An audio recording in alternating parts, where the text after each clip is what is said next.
we have this beautiful muscle called the psoas that attaches at the spine. If I were to turn around here, you would see it would attach right at the base of the rib cage. And it wraps all the way around through the pelvis and then attaches at the top of that big leg thigh bone, the femur. And when that muscle gets shortened or carries tension, we can really affect the whole body because it's happening right there at your center.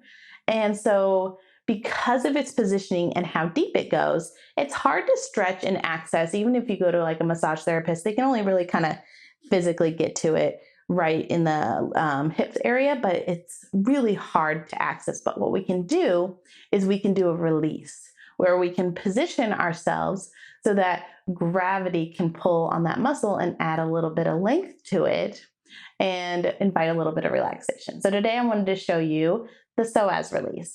So what you're going to need is something to prop yourself up on, and you're going to need to play around with this to find just the right angle for you. So couch cushions, sleeping bags that are rolled up, blankets that you fold and are a little bit more dense, so not just super squishy where you squish down to the ground. But I've got a blanket here and a couple of bolsters that I'm going to play around with. But what you want to do is you're going to target this, like if you're a bra strap, or if you're a guy and you imagine where your bra strap would hit, you're going to want to bolster from here on up. So what we want is the lower ribs to have access to gravity. And I'll show you here. We're going to also not want your head to hang back. So if you only bolster underneath here, your head's going to be dangling and that's going to be really uncomfortable.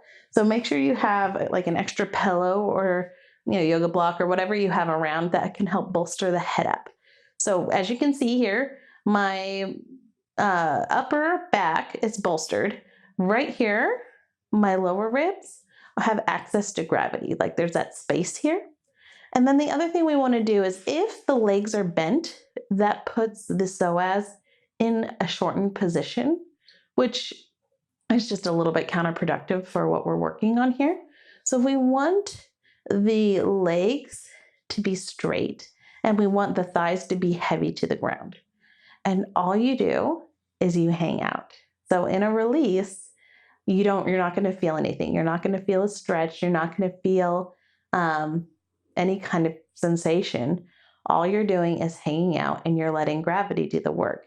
And you might not notice much sensation at all.